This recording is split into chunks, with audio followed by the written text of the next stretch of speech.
মাঠের আগলকে কেন্দ্র করে দুই পক্ষের মধ্যে ব্যাপক অশান্তি, মারপিট। আমরা দেখাচ্ছি সেই ছবি। একে অপরের বিরুদ্ধে লাঠি সোটা নিয়ে বেধড়ক মারধরের অভিযোগ তুলছে। ঘটনাকে ঘিরে এলাকায় চাঞ্চল্য ছড়িয়েছে।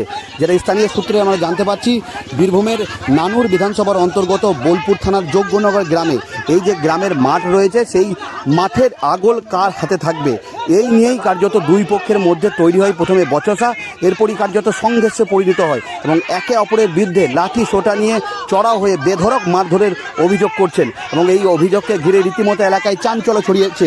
আবারও জানিয়ে রাখি, বীরভূমের নানুর বিধানসভার অন্তর্গত বোলপুর থানার যোগ্যনগর গ্রামে মাঠের আগল কার হাতে থাকবে, সেই নিয়েই দুই গোষ্ঠীর মধ্যে ব্যাপক সংঘর্ষ বাধে এবং এই ঘটনায় আমরা দেখতে পাচ্ছি একজন আহত হয়েছে। তার নাম রফিক শেখ।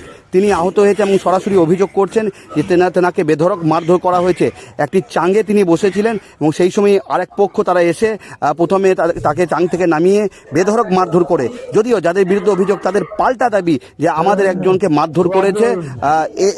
অভিযোগ পাল্টা অভিযোগে কার্যত আবারও উত্তেজনা ছড়িয়েছে বীরভূমের নানুর বিধানসভার অন্তর্গত বোলপুর থানার যোগ্যনগর গ্রামে। এবং এই যে দুই পক্ষ তারা একে অপরে বিজেপি কর্মী সমর্থক বলে দাবি করছে। যদিও বিজেপির তরফ থেকে বোলপুর বিজেপি সাংগঠনিক জেলা সভাপতি শ্যামাপদ মণ্ডল জানান, সম্পূর্ণ গ্রাম্য বিষয়, গ্রাম্য বিবাদ, এখানে রাজনৈতিক কোনো বিষয় নেই।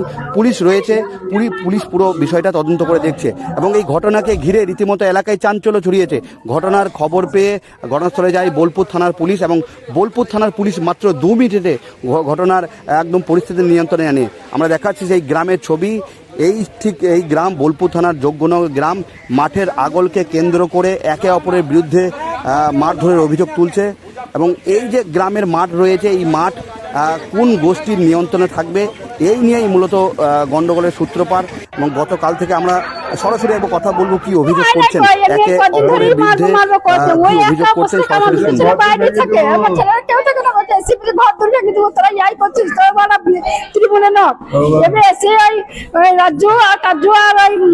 তাপস আর সলিম এসি ওকে লাগরিন ফায়ারিং ফেলার করে ছুটে বাহর থেকে করে গেল, বাহর থেকে বাহর করে নিলে দুজনে ম্যারেজ লাগেন তো নোট থেকে দিয়ে ছুটে বাহর থেকে দুজনে থেকে সমস্ত আমাদের কিছু বাইরে থাকে।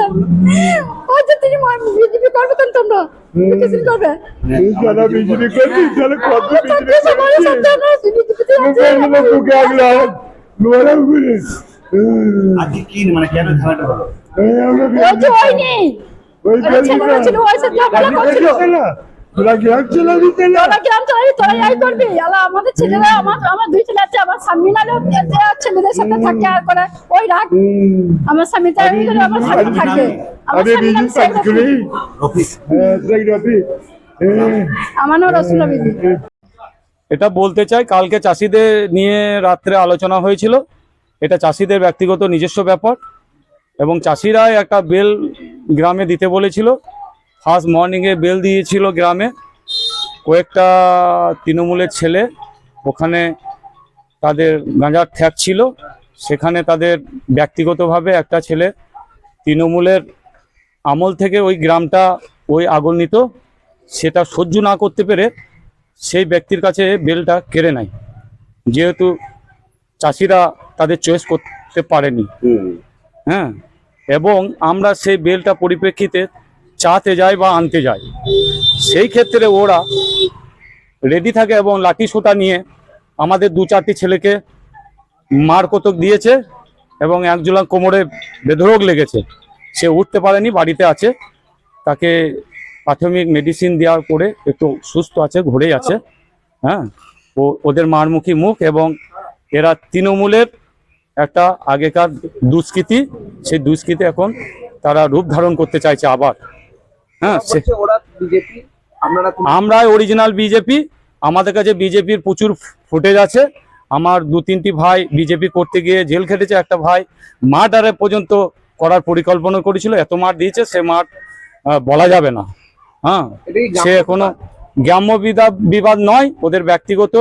এখন তৃণমূল করে সেই লুটপাট করে খেয়ে আবার এই বিজেপিতে ঢোকার চেষ্টা করছে, সেই গ্রুপবাজি করে।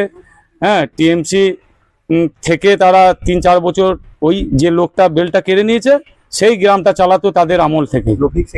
রফিক শেখ হচ্ছে তৃণমূলের একটা দালাল এবং গ্রামের ও একটা গাঁজা ব্যবসায়ী। ওখানে গাঁজা খায় কয়েকটা ছেলেকে নিয়ে, ওখানে একটা উচ্ছৃঙ্খলা সৃষ্টি করে প্রতিদিন সন্ধ্যে ওখানে গাঁজার ঠেক তৈরি করে ও। আমার নাম শেখ মহিদুর রহমান। পুলিশ এসেছিল, পুলিশ দেখে গেল, পুলিশ বললো এটা অন্যায় কাজ করেছে, বেল তো কারার দায়িত্ব নয়, তোমরা কেন বেলটা নেবে, ওদের কাছ থেকে বেলটা পুলিশ নিয়ে চলে যায়। আর এই লাঠি সোটার একটা ফুটেজ দিয়েছি আমি সাংবাদিককে, ওরা এমন ভাবে মেরেছে আমাদের 2-4টি ছেলেকে, 2-4 জায়গায় ফেটে ফুটেও গেছে, তারা প্রাথমিক মেডিসিন দিয়ে এখন সুস্থ আছে। তারপরে আমাকে বেলটা না দেওয়ার কারণে কালকে আমি বলেছি যে তোমার ছেলেতে বেল বাজাবে না আমার ছেলেতে বেল বাজাবে, এইটুকু বলে ফোনটা কেটে তারপরে সকালবেলায় ও বেল দিতে লেগেছে, আমার ছেলেগুলো বেলটা কেড়েছে। এই নিয়েই একটু আমরা বিজেপি করি বলে আমাদেরকে দায়িত্ব ওরা গ্রহণ করছে না, যে আমরা মারধর করে আবার দায়িত্ব চালাতে হবে। মাটাগুলার বেল, তাই তো? মাটাগুলোর বেল, এটাকে কেন্দ্র করে মূল ঝামেলা। হ্যাঁ এইটাকে কেন্দ্র করে ঝামেলা, আর তার বেশি কিছু ঝামেলা। কারা মারধর করলো? ওটা তৃণমূলের ছেলেরা মানুষ। আপনারা কি করেন? আমরা বিজেপি করি, আমরা দীর্ঘদিনের বিজেপি কর্মী। আমি এমনি অ্যাকচুয়ালি 21 সাল থেকে গ্রাম ছাড়া ছিলাম, আমি এই 26-10 তারিখে গ্রাম ঢুকেছি। আপনার নাম? চাষি মানুষ, মাঠে চাষবাস করেছে অল্প করে, তা মাঠে হয়রানির জন্য এদিকে বলা হয়েছিল যে একটা আগলের ব্যবস্থা নেন।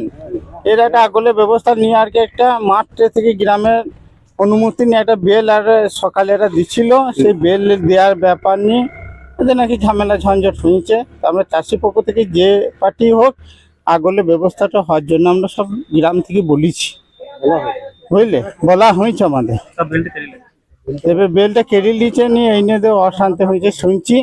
আমাদের চাষি সব হচ্ছে 25 জন সব এই ছিলাম, নিয়ে আগল দেওয়ার একটা ব্যবস্থা নেওয়া হয়েছিল, এই নিয়ে একটা অশান্তি ওদের মধ্যে হয়েছে। আপনার নাম? আমার নাম মতি মণ্ডল।